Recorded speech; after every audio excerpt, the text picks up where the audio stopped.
Čas je za prebrane celice.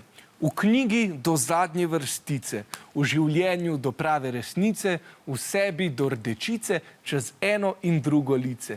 Rdečico na obraz nam prinese tudi vsebinsko bogato in hudomušno delo reformatorjev v stripu.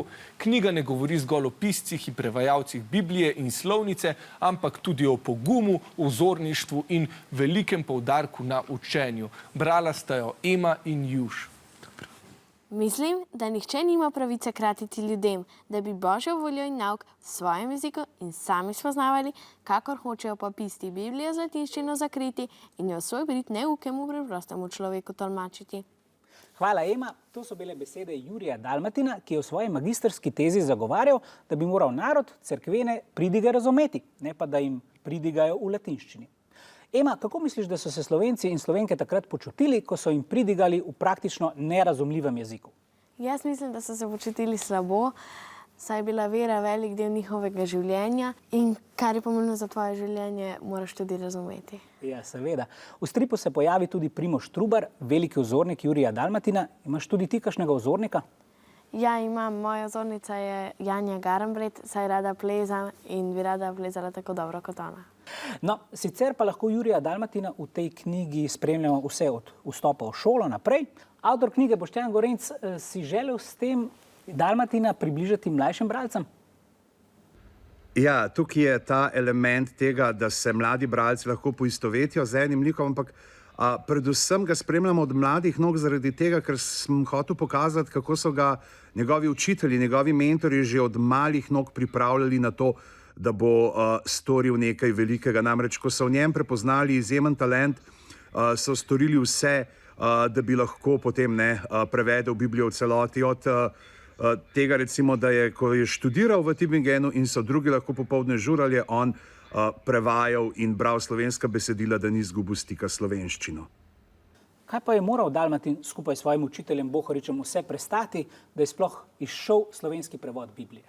Najprej sta šla do slovenskega ljubljanskega tiskarja, kjer mu je pustil vse prevode. Čez nekaj dni jima je sporočil, da on tega prevoda ne bo mogel stiskati. Ko sta to ugotovila, sta takoj poklicala vse pomočnike in vsi so odjahali v Wittenberg, v katerem je tamkajšnji tiskar to stiskal. In ko so prišli nazaj, je ljubljanski vladar prepovedal branje te knjige. Skratka, skoraj da vse zaman, a ne? Ja. Hvala, Ema. Zapuščava vas s tole mislijo, ki jo je Bohorič rekel Dalmatinu. Najini deli sta svetli zvezdi, ki sta služili za orientacijo neprištevnim, ki so pluli po morju slovenskega jezika. Rok, srečno plovbo tudi tebi. Pa s tem ne mislim, da si neprišteven. Ups. Hvala, Juš, saj veš, plujemo s tokom, kar je odlično. Ja, Janja Garnbret je pa zgleda še enkrat ponovila. Mi pa gremo na vprašanje. Knjiga Reformatorji v stripu predstavlja obdobje slovenske reformacije in zgodbe nekaterih njenih glavnih predstavnikov. Kaj se zdi Emi pri reformaciji pomembno? A. Ljudje so dobili možnost opravljanja bogoslužja v lastnem jeziku. B. Ljudje so se lažje ločili, kot je to storil Henrik VIII. C. Ljudje so zaradi pojava tiska več brali. Ali D. Ljudje so kritično ocenili delovanje cerkve.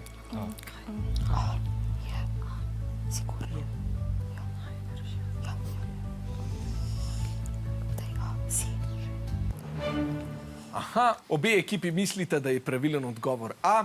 Ema pove, da se je pri reformaciji zdelo ključno, da so reformatorji ljudem poskušali približati evangelij v maternem jeziku, saj je bila vera tedaj za prebivalce zelo pomembna. Kar pa je pomembno za življenje, je treba razumeti. Pravilen je odgovor A.